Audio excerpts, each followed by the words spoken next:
लेकिन मैं आपको सिर्फ ये अपील करने आया हूं कि अगर अभी तक आपने K24 news and entertainment channel को सब्सक्राइब नहीं किया तो प्लीज कर लीजिए। नमस्कार। हमारे साथ सूबे के एक ऐसे व्यक्ति जुड़ गए हैं जिन्होंने उत्तराखंड की सियासत को पूरी तरह हिला के रख दिया है। जी, हम बात कर रहे हैं भुवन चंद कापड़ी जी, जो खटीमा में प्रचंड बहुमत से जीत हासिल कर चुके हैं। कापड़ी जी, आपका स्वागत है K24 न्यूज पर। सर धन्यवाद। नमस्कार आपका। सबसे पहले तो सर मैं आपको जीत की ढेर सारी शुभकामनाएं देना चाहूंगा। Thank you. सर, आपने इतनी बड़ी जीत, अगर सिर्फ विधायक पुष्कर धामी को हराते तो समझ में आता, लेकिन आपने इतनी बड़ी उपलब्धि है आपकी, आपने सीधे सूबे के मुखिया को हरा के पटकनी देकर सत्ता में आप आ गए हैं, विधायक बन चुके हैं। क्या कहना चाहेंगे सर क्षेत्र की जनता को और प्रदेश की जनता को? देखिए, सबसे पहले तो मैं ये कहना चाहूंगा कि किसी भी व्यक्ति को कोई व्यक्ति नहीं हराता है, कोई व्यक्ति नहीं जिताता है। उसे जिताने हराने का काम जनता करती है जी, जनता करती है। और जनता का जो निर्णय है वो सिरोधार्य होता है, और इसे खटीमा की जनता ने निर्णय किया है। सर, धामी जी को नकार के आपको चुनना जनता ने जो स्वीकार किया होगा, आपने जमीन को कुछ तो ऐसा करिश्मा किया ही होगा ना सर? देखिए, उत्तराखंड की जनता बहुत ही जागरूक है और पढ़ी लिखी जनता है, शिक्षित प्रदेश है। और जनता को जब जब नेता की जरूरत पड़ती है तब नेता को जनता के पास उपस्थित रहना चाहिए, उपलब्ध रहना चाहिए जी।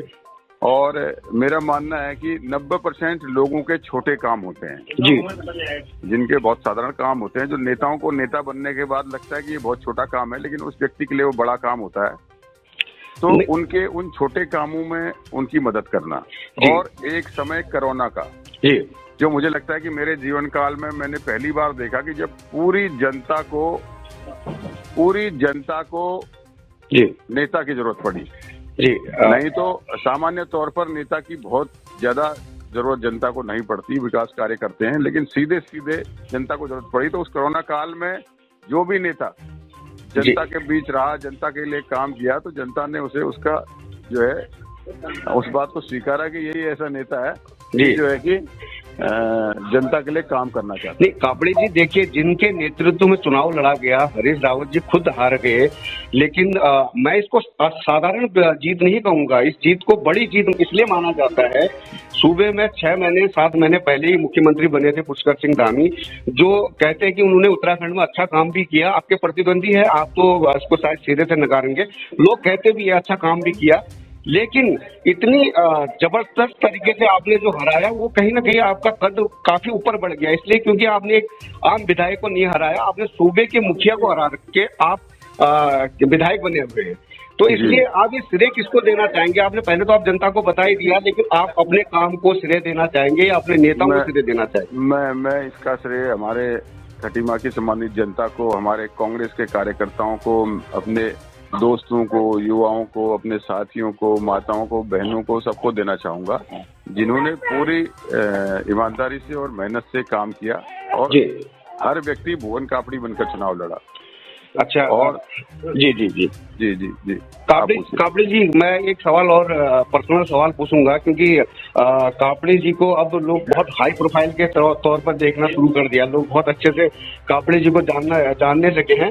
तो मैं ये जानना चाहूंगा सर, मूलतः निवासी आप कहाँ के हैं? क्योंकि हमारा पूरे प्रदेश में हमारा चैनल को देखा जाता है, तो थोड़ा उसके बारे में मेरा जन्म मूलतः निवासी में पिथौरागढ़ हरड़ी एक छोटा सा गांव है, ग्राम सभा भेटासेरा जी, मैं वहाँ का निवासी हूँ। जिला पिथौरागढ़ और तहसील भौड़ी जी, और ब्लॉक मूनाकोट। ओके, तो मूनाकोट जी। और जो है मैं जब 3rd तक मैंने वहीं प्राइमरी पाठशाला लड़ीधारा में पढ़ा जी। उसके बाद खटीमा आकर अपनी एजुकेशन करी और यहीं से जो है फिर पढ़ाई करी और यहीं से राजनीतिक जीवन की शुरुआत करी। तो पारिवारिक कोई बैकग्राउंड रहा सर आपका? कोई राजनीतिक बैकग्राउंड नहीं पारिवारिक, सामान्य परिवार से। मेरे पिताजी की छोटी सी एक चाय की और छोटा सा एक ढाबा था जी, उससे भी मैंने काम किया है पापा के साथ जी। बट चूल्हा लीपना, गिलास बर्तन धोना, चाय बनाना, ये सब किया हुआ है मैंने बाल्यकाल से ही। 9th-10th से मैंने जो है ट्यूशन पढ़ाकर बच्चों की अपनी पढ़ाई करी है। सर आपका जीवन संघर्षमय जीवन रहा, तब भी आपने इस जगह पर जनता का दिल जीतना, ये अपने आप में बहुत बड़ी बात है, नंबर एक।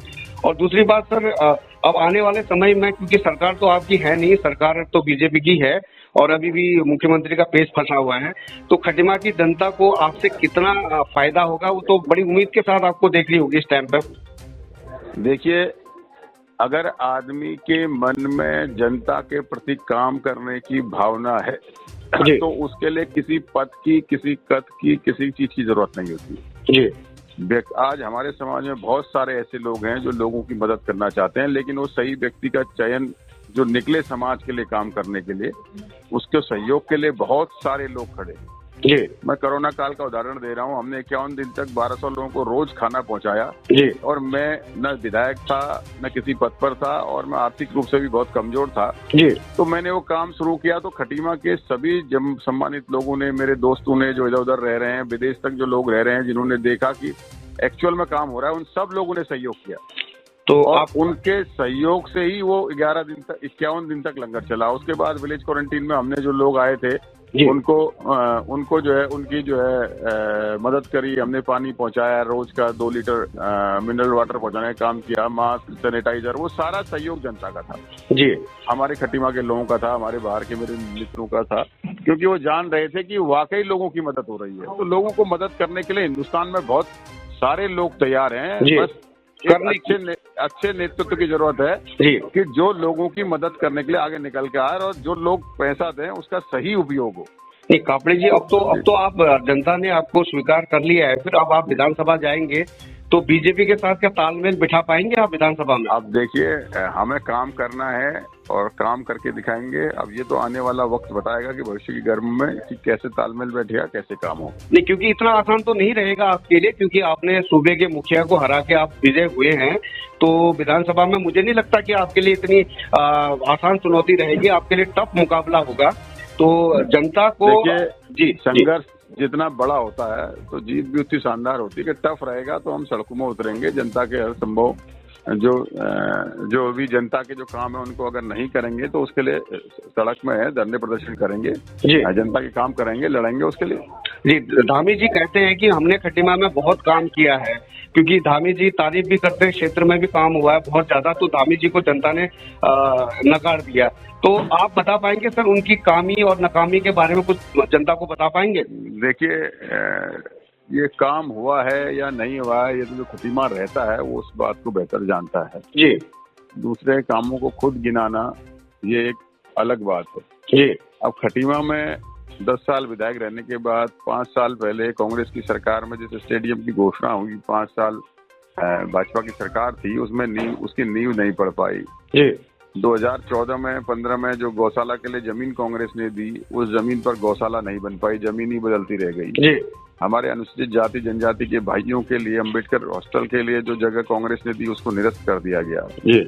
जो है कि चारों ओर सड़कें टूटी हुई हैं, जिन सड़कों में काम हुआ है वो 6 महीने 5 महीने में उधड़ने लगी हैं, उनकी गुणवत्ता बिल्कुल खराब है। सरकारी अस्पताल सफेद हाथी बनकर रह गया, महाविद्यालय में बच्चों को एडमिशन नहीं मिल पा रहा है, तो बहुत सारे ऐसे मुद्दे हैं। धामी जी तो CSD कैंटीन और बोल रहे हैं कि हमने यहाँ पर विद्यालयों में बहुत सुधारीकरण किया बोलते हो, तो अब उनका बोलने से क्या होता है, यहाँ की पब्लिक ने बता तो दिया कितना विकास हुआ जी। वो तो बिल्कुल सही है, वो तो सही कह रहे हैं आप, जनता ने बता दिया है, लेकिन आपसे उम्मीद बहुत ज्यादा जनता लगाए बैठी है। उम्मीद जनता की उम्मीद में खड़े उतरेंगे, इस बात का मैं आपको विश्वास दिलाता हूं जी। आपने बहुत कीमती समय है सर आपके पास, आपने कीमती समय दिया K24 न्यूज का, आपका बहुत बहुत धन्यवाद। और आज सर उत्तराखंड में एक बहुत बड़ा पर्व है फूलदेही, उसकी भी ढेर सारी शुभकामनाएं आपको। क्षेत्रवासियों को क्या कहना चाहेंगे फूलदेही के उपलक्ष्य में? मैं फूलदेही के दिन सभी क्षेत्रवासियों को बहुत बधाई शुभकामनाएं दूंगा, और मैं फूलदेही कृपा कर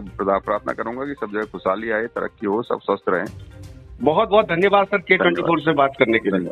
thank you sir, thank you. लेकिन मैं आपको सिर्फ ये अपील करने आया हूं कि अगर अभी तक आपने K24 news and entertainment channel को सब्सक्राइब नहीं किया तो प्लीज कर लीजिए,